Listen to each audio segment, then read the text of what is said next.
안녕하세요. 김철회입니다. 오늘은 지방자치행정론 제2장의 두 번째 강의 동영상을 올려드리도록 하겠습니다. 화면 공유를 해보겠습니다. 첫 번째 강의에서 잠깐만요. 요거에 전체 화면으로 옮겼습니다. 첫 번째 강의에서 인간에게 공동체 본능이 있는가, 그리고 인간은 어떤 공동체를 만들어 왔는가, 그렇게 다루었고요. 세 번째, 오늘은 성경은 공동체에 대해서 무엇이라 말하는가. 저희 한남대학교가 그 선교사님이 세운 학교고, 또 이제 여러분들 채플 시간이 있듯이 좀 성경적 세계관에 기초해서 진리, 자유, 봉사하는 우리 인성을 가진 사람을 양성하는 것을 목표로 하고 있습니다. 물론 여러분들이 종교의 자유가 있기 때문에 굳이 뭐 기독교를 믿으라는 말씀은 아니고, 제가 이제 이 책을 쓰는데 성경적 공동체, 성경적인 그 관점을 도입하고 있기 때문에 여러분들도 한번 우리 선생님이 저쪽에 관심이 있는 분야니까 한번 들어보자 하는 마음을 가지고 함께 들어봐 주셨으면 좋겠습니다. 성경적 공동체를 논하기 이전에 먼저 살펴봐야 될 것은 세계관이라는 것이 있습니다. World View. 우리 지구상에 70억의 인구가 있습니다. 그런데 그 70억의 사람들이 다 월드뷰, 세계관이 다르다면 70억 개의 세계가 있다고 볼 수가 있겠습니다. 그래서 성경을 믿는 사람들, 성경을 진리로 믿는 사람들이 가지고 있는 세계관은 어떤 것인가? 이거는 각 개인이 자신의 주관으로 가지고 있는 세계관이 아니라 성경 구약 39권, 신약 27권 합쳐서 66권이죠. 성경에서 말씀하고 있는 이 세계는 어떤 세계인가, 이런 것들을 좀 살펴볼 필요가 있습니다. 이 세계관 안에는 어떤 부분들이 들어가느냐. 첫째, 하나님은 누구신가? 그리고 우리 인간은 어떤 존재인가? 그리고 이 세상은 어떤 존재인가? 그리고 하나님과 대척점에 있는 사단이란 존재는 어떤 존재인가? 이런 것들을 좀 구조적으로 설명을 해보고, 그리고 그 구조 속에서 우리는 이 하루하루 살아가는 삶을 어떻게 해석할 것인가, 이런 부분들이 담겨져 있는 것이 세계관이 되겠습니다. 그래서 하나님, 세상, 인간, 사단, 이렇게 네 개로 나눠서 한번 살펴보면, 첫 번째, 하나님은 누구신가? 하나님은 세상을 창조하신 유일신이라고 성경은 이야기하고 있습니다. 그래서 하나님의 이름은 뭐 어떤 사람은 여호와라고도 하고 야훼라고 하는데, 야훼 발음이 더 맞다는 주장도 있고 그렇습니다. 그러나 하여튼 우리가 생각하는, 그냥 우리가 하느님이 보호하사 할 때 그 하느님이 아니고, 성경에서 말하는 우리 고유에서 말하는 하느님인, 우리는 하나님이라고 부르시면 원래는 여호와 또는 야훼라고 불러야 맞는 것이 되겠습니다. 그래서 성경적 세계관은 이러한 천지를 창조하신 하나님이 실제 존재하시고, 그리고 지금도 만물을 다스리고 계신다, 이것을 믿는 것이죠. 그리고 이 하나님은 공동체적 속성을 지닌 분으로서, 즉 성부, 성자, 성령, 하나님은 한 분이신데 세 인격으로 존재하신다는 그런 관점이 트리니티, 삼위일체론입니다. 하여튼 공동체로 하시고, 하나님의 속성, 하나님이 가지고 있는 속성은 자존하시는 분, 영원하신 분, 전지전능하신 분, 거룩하신 분, 사랑이 풍성하신 분, 그리고 하나님은 무한성, unlimited, 한계가 없으신 분입니다. 그리고 이 성경에 나와 있는 하나님은, 이 성경에 사실은 하나님은 묶이지 않습니다. 무한하신 하나님이시기 때문에. 다만 인간들에게 자신의 모습을 보여주신 것이 있는데, 그것이 성경의 문자로 보여준 것, 이것을 계시라고 합니다. 성경의 문자로, 우리 성경 66권에서 자신을 드러내신 하나님은 창조주 하나님이시고, 사랑으로 십자가 대속을 해주신 구원주 하나님이시고 또 거룩하신 하나님이시기 때문에 죄인에 대해서는 심판하는 그러한 심판주 하나님이십니다. 이러한 하나님은 성경에도 계시되어 있지만 자연 만물 속에도 하나님이 계시되어 있기도 합니다. 그래서 우리가 깊은 자연 속에 들어갔을 때 신적인 존재, divine nature라고 하는데 신적인 속성을 느끼게 되는 그런 부분들이 있죠. 그래서 자연 만물의 속성을 보면 하나님을 알 수가 있는 것이죠. 그래서 성경적 세계관은 이 하나님이 전지전능하신 하나님이 실제 존재하시고 만물을 다스리신다. 이 믿음을 가지고 살아가는 세계관입니다. 그리고 피조된 세계, 첫 번째 하나님을 다뤘잖아요. 두 번째는 세계. 우리가 살고 있는 이 세계는 어떤 세계인가? 이 세계는 하나님에 의해서 피조된, 창조된 세계다. 이렇게 보고 있는 것입니다. 창세기 1장에서부터 2장까지가 창조 세계에 대한 언급이 나오는데 그 창조의 결과물로서의 세상은 하나님의 선하심, 아까 하나님의 속성 중에 하나가 하나님은 선하신 분이세요. 그래서 하나님의 선하신 속성이 반영되어서 하나님이 모든 만물을 창조하고 나서 하신 말씀이 그것이에요. 그 하나님 보시기에 좋았더라 이렇게 말씀을 하셨습니다.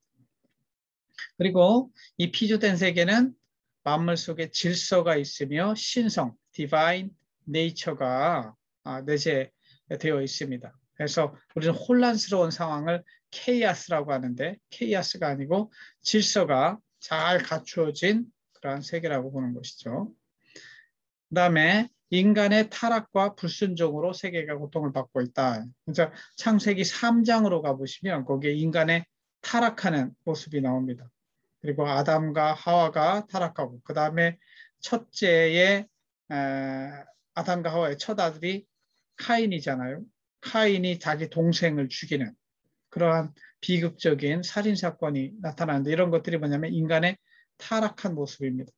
그래서 인간은 하나님에 대해서 불순종함으로 인해서 이러한 인간이 모든 만물을 다스리게 되어 있는데 인간이 타락함으로 인해서 모든 만물이 고통을 받고 있는 것이죠. 그래서 이 부분을 영어로는 sinful nature라고 합니다. 본질적으로 인간은 그래서 성경은 뭐라고 하느냐? 성악설을 기본으로 하고 있습니다. 인간은 이 sin, 죄가 들어가 있기 때문에 늘 이기적이고 탐욕을 추구하는 존재가 되는 것이죠. 그렇기 때문에 이 인간들뿐만 아니라 모든 피조된 세계는 탄식하고 회복을 기다립니다. 이 회복이 뭐냐면 하나님이 다시 원래 상태로 회복시켜 주시기를 기다리면서 참으로 탄식하고 있다고 보는 것이죠. 또한 이 피조된 세계는 어떤 특성을 가지고 있느냐? 영적으로 하나님과 사단 사이에 영적 전투, spiritual warfare가 벌어지고 있는 공간이라고 볼 수 있겠습니다.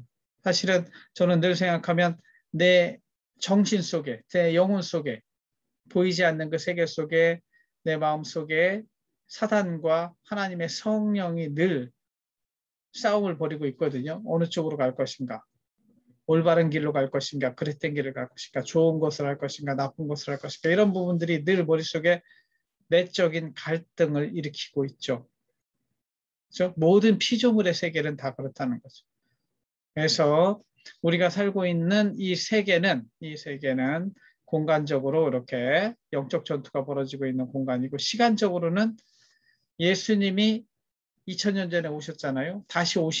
예수님이 다시 오시는 것을 재림이라고 합니다. 첫 번째 오신 것을 초림. 그래서 초림과 재림 사이에 시간을 살고 있는데 그 사이에 우리가 살고 있는 이 모든 공간, 이것을 피조된 세계라고 볼 수가 있겠습니다. 세 번째로 인간은 누구인가? 저 앞에서도 인간의 본성 같은 거 살펴보았지만 인간은 하나님의 형상을 따라 공동체성을 지니고 있고 또한 선한 존재로 창조가 됐습니다. 그래서 이 하나님의 형상을 영어로는 image of God이라고 합니다. 그리고 하나님의 비슷하게 하나님의 유사하게 만들어졌다고 해서 likeness of God 그렇게 이야기합니다. 또한 이 인간은 하나님의 형상을 따라 지음받았고 또 하나 세상을 다스리는 인간 이외에 그러니까 창조 세계로 보면 첫날부터 여섯째 날까지 하나님이 세상을 창조하는데 첫날부터 다섯째 날까지 창조된 모든 인간 이전에 창조된 모든 것을 인간이 다스리도록 하나님이 규정을 하고 있습니다. 그래서 인간은 만물의 영장이라고 하는 그 표현도 다스림, 요 다스림이 우리로 따지면 행정입니다. 행정. 우리에게 주어진 24시간을 어떻게 다스릴 것인가 하는 것이죠. 스스로 생각할 때. 그것이 우리로 따지면 administration, 행정이 되는 겁니다. 그리고 어려운 말로는 이걸 culture mandate, 문화 명령이라고 부릅니다. 그러니까 다스리라는 명령, culture가 뭐냐면 가꾸는 거예요. 원래 cultivate 해가지고 농사 짓는 이런 의미를 가지고 있거든요. 그러니까 하나님이 만들어 놓으신 이 세계를 인간 너네들이 잘 다스려라. 하나님의 뜻에 맞게. 막 착취해 먹고 이러는 게 아니고 하나님의 뜻에 맞게 잘 다스리라는 명령을 주신 것을 문화 명령이라고 하고 있고요. 그 다음에 마태복음 28장에 가면 그거는 모든 세계로 가서 예수님의 복음을 전하라. 이것은 대위임령이라고 합니다. Great Commission. 그러니까 예수님이 하늘로 올라가시면서 제자들에게 위임했다 한 의미로서 대위임령 이렇게 이야기하죠. 그런데 본질적으로 이 인간은 불순종으로 인해서 타락한 인간입니다. 아까 말씀드린 것처럼 심플 네이처를 가지고 있고 악으로 가득 찬 우리의 내면 세계. 잠잠히 눈 감고 생각해 보면 내 안에 욕심과 탐욕이 올라오는 것을 볼 수 있습니다. 그것이 성경에서는 죄성이라고 부르는 겁니다. 그래서 우리 인간은 회복이 되어야 됩니다. 원래 창조된 모습으로 회복되기를 기다리는데 우리 자신의 힘으로 회복되기가 어려워요. 불교에서는 이 자신의 힘으로 수양을 통해서 목탁도 드리면서 회복되기 위해서 자기 수련을 한다고 하지만 기독교적 세계관, 성경적 세계관은 결코 인간 스스로의 힘으로 회복될 수가 없습니다. 그럼 어떻게 회복될 수 있을까요? 회복될 수 있을까요? 온전히 예수님을 통해서만 회복될 수 있다는 세계관을 가지고 있습니다. 그래서 이것을 영어로는 by grace, 오직 은혜로만 of Jesus Christ, through faith, 믿음으로 인하여 그 은혜를 인하여 믿음으로 말미암아 구원을 얻는 회복되는 그런 세계관을 가지고 있습니다. 그래서 하나님의 형상을 따라 우리의 육체가 body라고 하고 영어로는 flesh라고 합니다. flesh, 정신, mind, 영혼, spirit 이 모든 것이 회복되어야 하는 것이죠. 그래서 우리는 이 전 시간에도 살펴봤지만 육체적 인간, 정신적 인간, 영적 인간의 단계를 넘어서서 영적으로 거듭난 born again 한 인간으로서 그리스도 예수를 믿음으로 구원받고 영생을 얻고 천국을 누리며 살 수 있도록 창조된 인간이다. 이렇게 보는 것이 성경적 세계관의 인간관 이렇게 보시면 되겠습니다.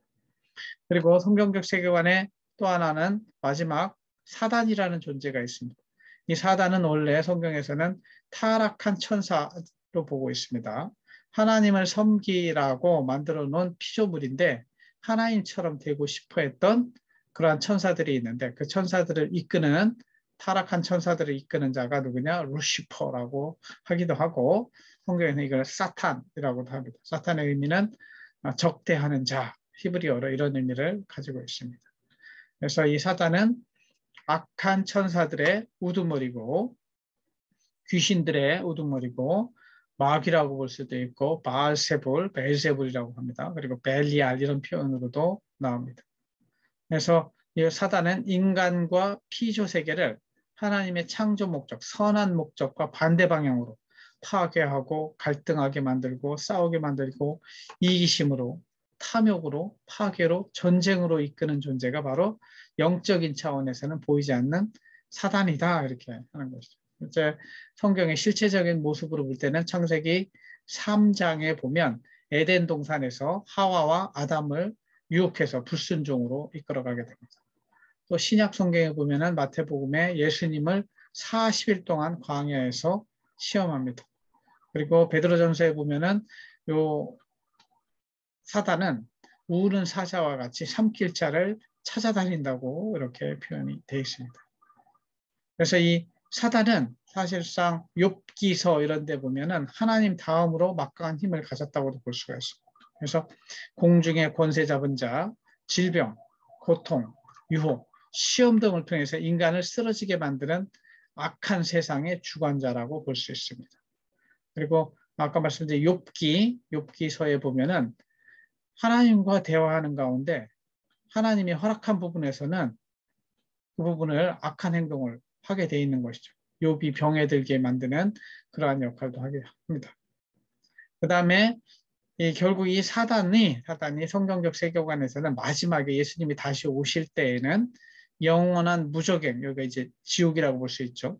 지옥에 갇힐 존재로 이렇게 묘사되어 있고, 그날의 불과 유황으로, 노아의 시대에는 물심판이 있었지만 이제 예수님이 다시 오시는 그때에는 불과 유황으로 심판하고, 이 무정에 갇혀 넣어서 그냥 죽어서 사라지는 것이 아니라 영원히 벌받는 존재. 그래서 eternal punishment라고 이렇게 이야기합니다. 좀 무시무시한 이야기지만 인간은 육체가 죽는다고 끝이 아니라고 보는 것이죠. 성경은 영혼의 세계가 있기 때문에 그 영혼의 세계, 사단의 세계에 들어가면 영원한 벌을 받으면서 존재하는 것입니다. 그 영혼이. 그렇기 때문에 저는 대학교 4학년 때 처음 예수님을 믿었습니다. 그 전에는 저는 다 학생운동하고 시골에서 자랐기 때문에 굉장히 예수님을 싫어했고, 예수님 성경도 버리고 이랬지만 제가 하나님의 은혜로 깨달음을 얻고 나니까 어떤 식으로든 여러분들에게도 이 말씀을 전해야 될 것 같아서 성경적 세계관을 좀 함께 나누고 있고, 모든 그 PDF 강의한 뒤에도 성경 말씀을 놓고 있는데, 여러분들도 청년의 때, 젊은 시절에 좀 하나님이 어떤 존재인지, 내 영혼은 어떤 존재인지 고민해 보시고, 우리 한남대학교에 온 그 이유도 하나님의 이끄심이 있다고 저는 확신하는데, 저랑 이렇게 수업 시간에 만나는 것도 마찬가지고요. 그래서 하여튼 신앙이라고 하는 것, 믿음이라고 하는 것이 무엇인가 생각해 보시고, 예수님을 믿는 삶, 그리고 예수님을 닮는 삶을 여러분들이 추구하시길 바랍니다. 저는 이 공동체가, 올바른 공동체는 이런 성경적 세계관 위에 세워질 때 의미가 있지, 휴머니즘, 인간적인 그러한 마음으로는 이 공동체가 성공할 수 없다. 그렇게 저는 생각하고 있습니다. 그렇다면 성경적 공동체는 무엇인가? 성경적 관점에서 인간은 어떻게 살아야 되는가? 인간은 저번에 개인주의, 전체주의 제가 말씀드렸잖아요. 그렇게 살 수도 있습니다. 각자가. 그러나 성경에서는 공동체를 굉장히 강조하고 있습니다. 하나님도 트리니티, 공동체로 존재하고 계시고, 신약, 구약 포함한 66권 성경에서는 굉장히 공동체를 강조하고 있습니다. 구약 성경을 보면 모든 대부분의 구절이 이스라엘 민족을 대상으로 하나님이 말씀을 하고 있습니다. 그리고 신약에서는 교회를 중심으로 하나님의 말씀이 선포되고 있습니다. 그리고 우리 인간들을 한 개인으로도 다루지만 기본적으로 성경은 하나님 나라, 킹덤 오브 갓, 하나님 나라의 백성으로 다루고 있습니다. 그래서 우리 하나의 국가가 존재하려면 국민, 영토, 주권 이것이 존재한다고 하는데, 하나님 나라에도 하나님 people, 백성, 그 다음에 하나님의 땅, 영토, 테러터리, 그 다음에 sovereignty, 주권이라는 게 하나님 나라에 있는 것이죠. 그리고 인간은 공동체로서 존재하기도 하지만 또한 철저하게 고독한 존재이기도 합니다.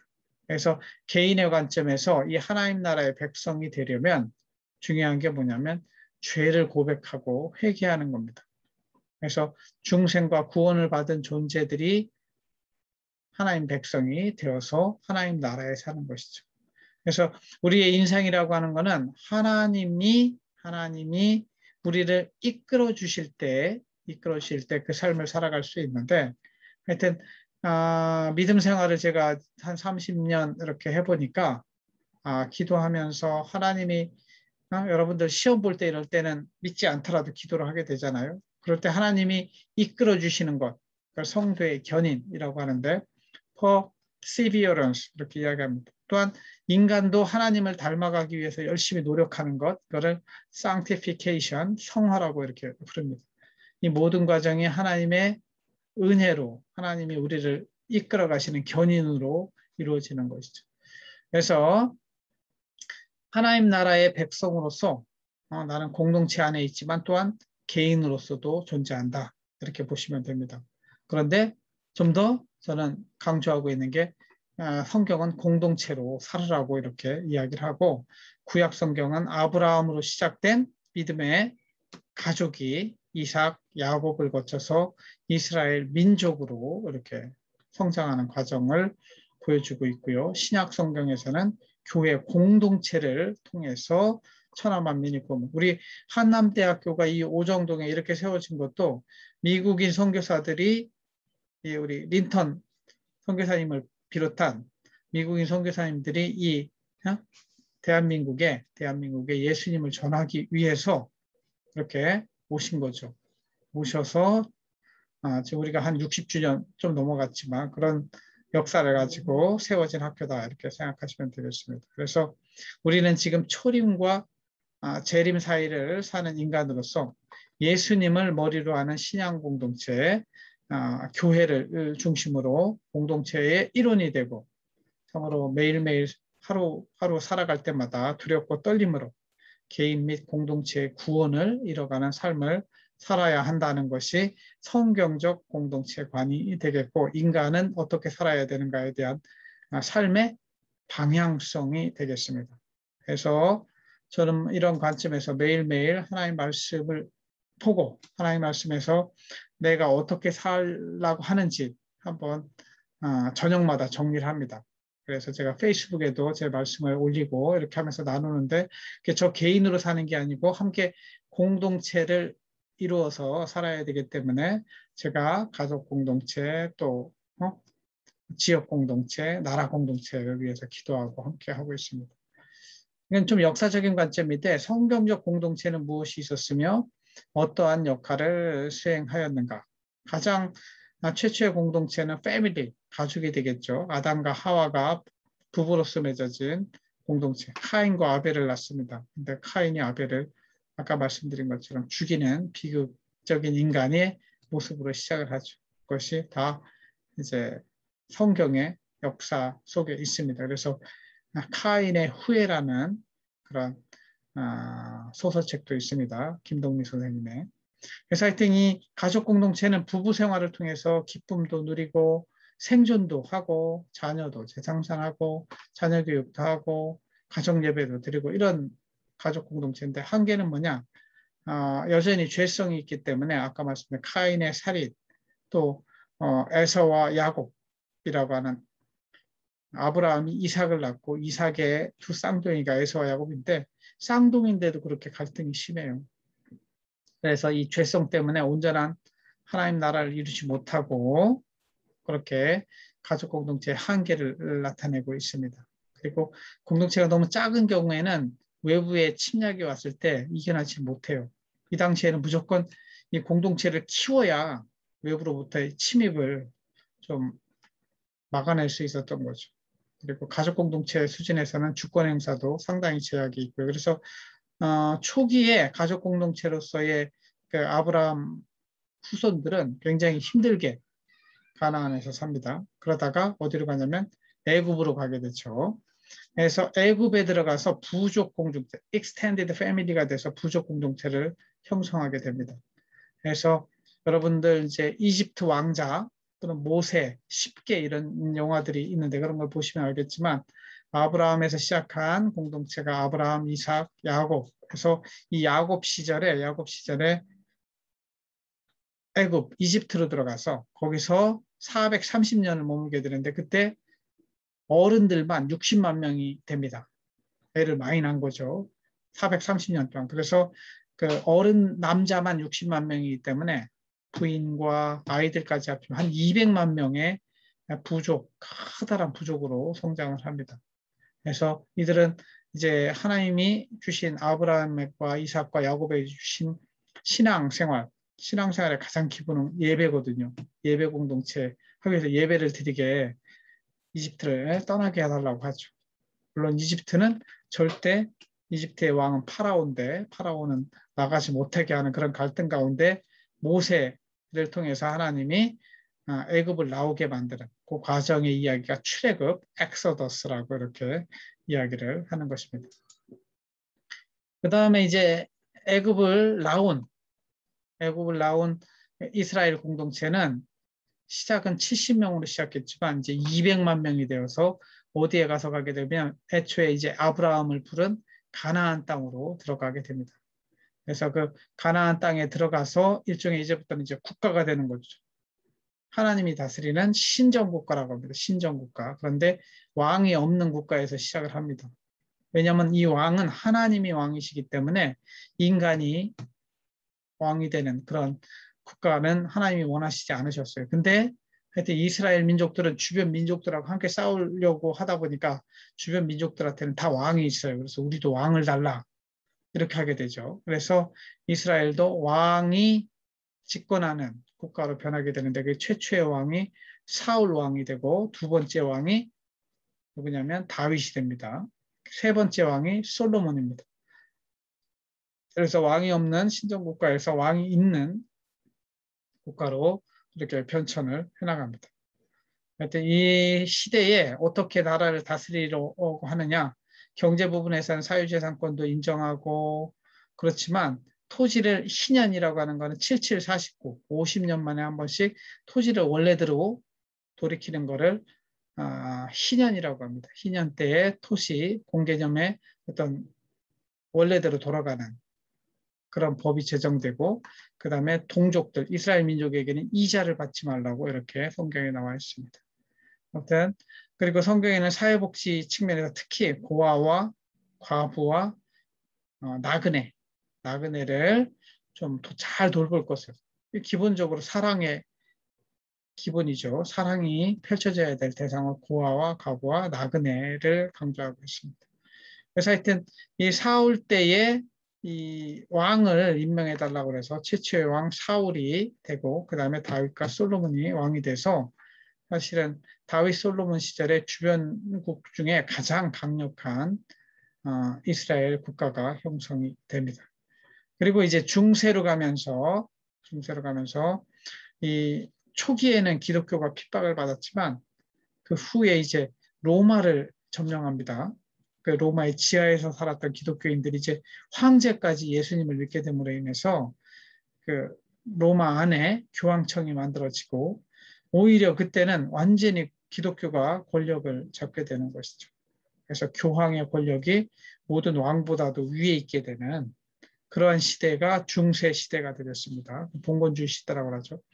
그러나 이제 근대 국가로 오면서 인간의 이성이 다시 살아나고 르네상스가 부활하고 이러면서 르네상스가 문예부흥이라고 하죠. 원래의 이제 인본주의적인 사고가 발달하면서 이 봉건주의가 무너지고 이제 민족 국가가 등장하고 여러분들이 세계사에서 배운 이성과 자본의 시대 또 시민 국가의 시대로 접어들게 됩니다. 그래서 지금 우리가 살고 있는 국가는 시민국가 시대라고 할 수 있겠습니다. 그래서 네이션 스테이트라고 하는데 네이션 스테이트 시민국가의 장점과 뭐 한계가 있지만 하여튼 시민국가가 되면서 기본적으로 노예제가 사라집니다.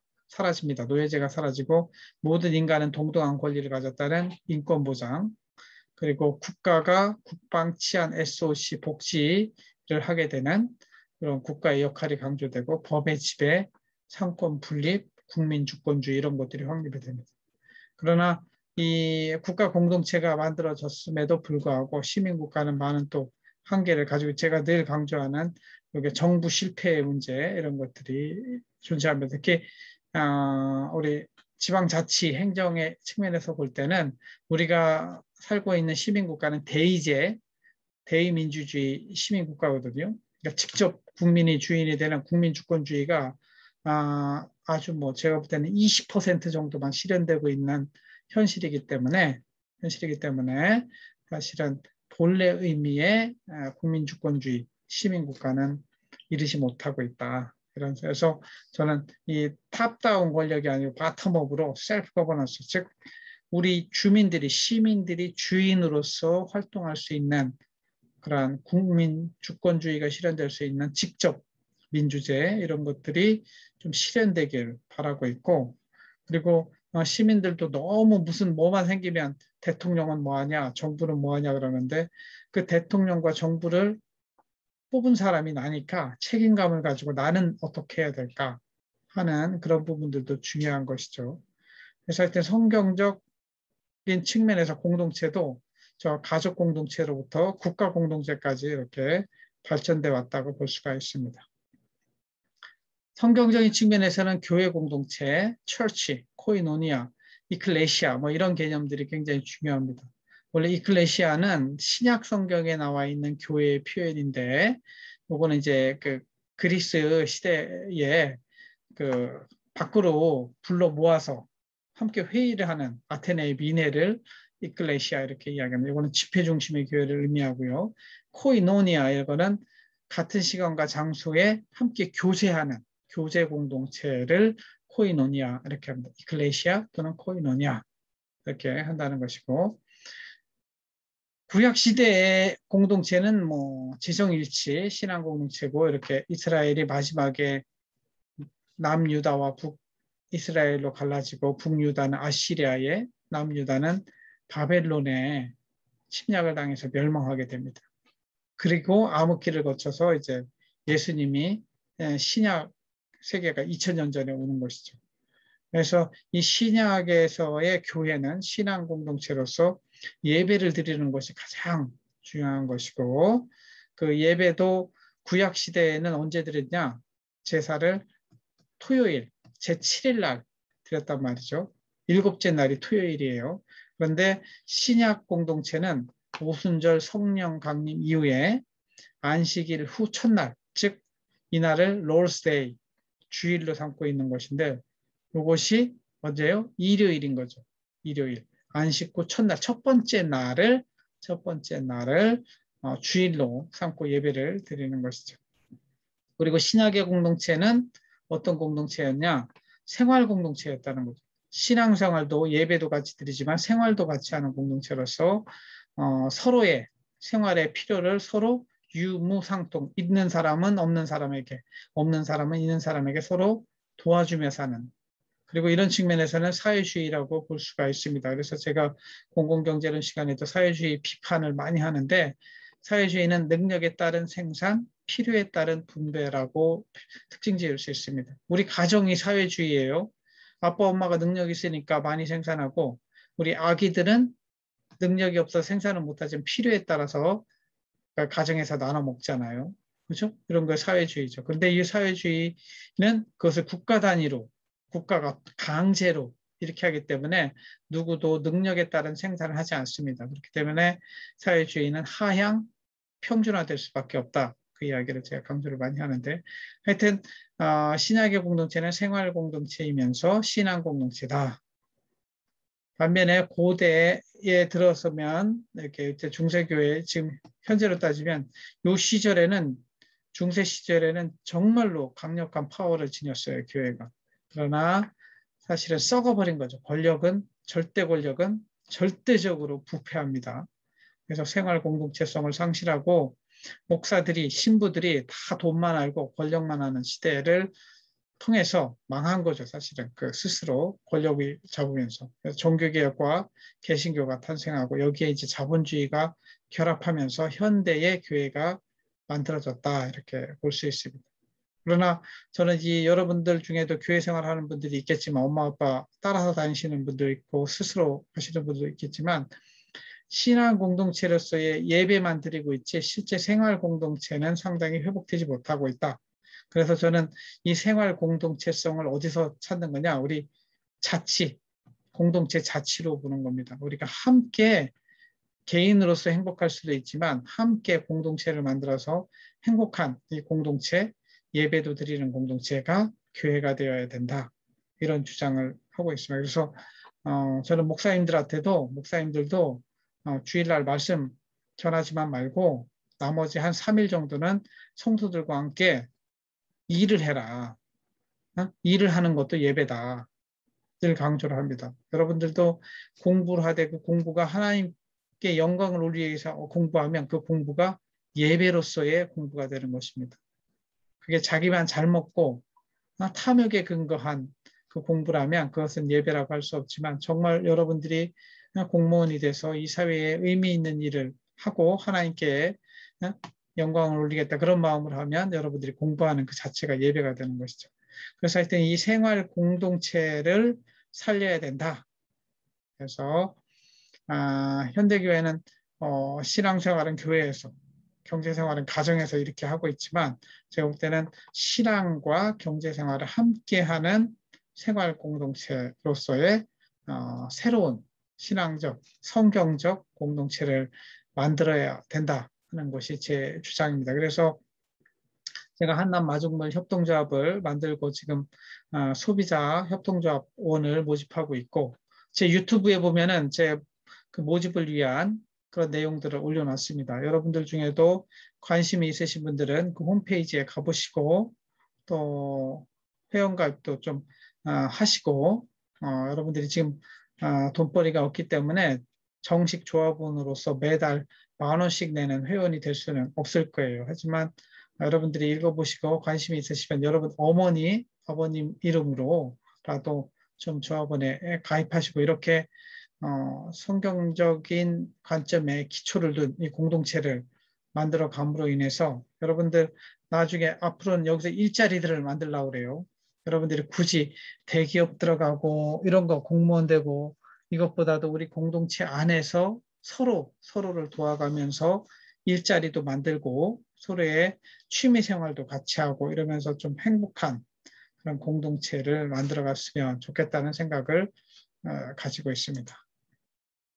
그래서 여러분들에게 다소 어려울 수도 있었는데 하여튼 제가 나중에 이 부분은 책으로 써서 낼 생각을 가지고 준비를 하고 있습니다. 그래서 우리 학교가 미션 스쿨이고 이래서 제가 좀 성경적 공동체, 성경 공동체를 가지고 제가 좀 1시간 여러분들하고 다뤘다. 이런 거 이해해 주시고 여러분들 중에 이런 부분들이 좀 받아들이기 어려울 수 있는 분들도 계시는데 좀 넓은 마음으로 여러분들이 미션 스쿨에 왔으니까 이런 말씀도 한번 들어보는 것이 유익할 수도 있다. 이런 생각으로 널리 받아주셨으면 좋겠습니다. 이렇게 지방자치행정론 제2장의 2번째 강의를 마치도록 하겠습니다. 나머지는 우리 줌 수업 시간에 만나서 서로 질의응답하며 서로 더 알아가도록 하겠습니다. 들어주셔서 감사하고 다음 시간에 만나도록 하겠습니다. 감사합니다.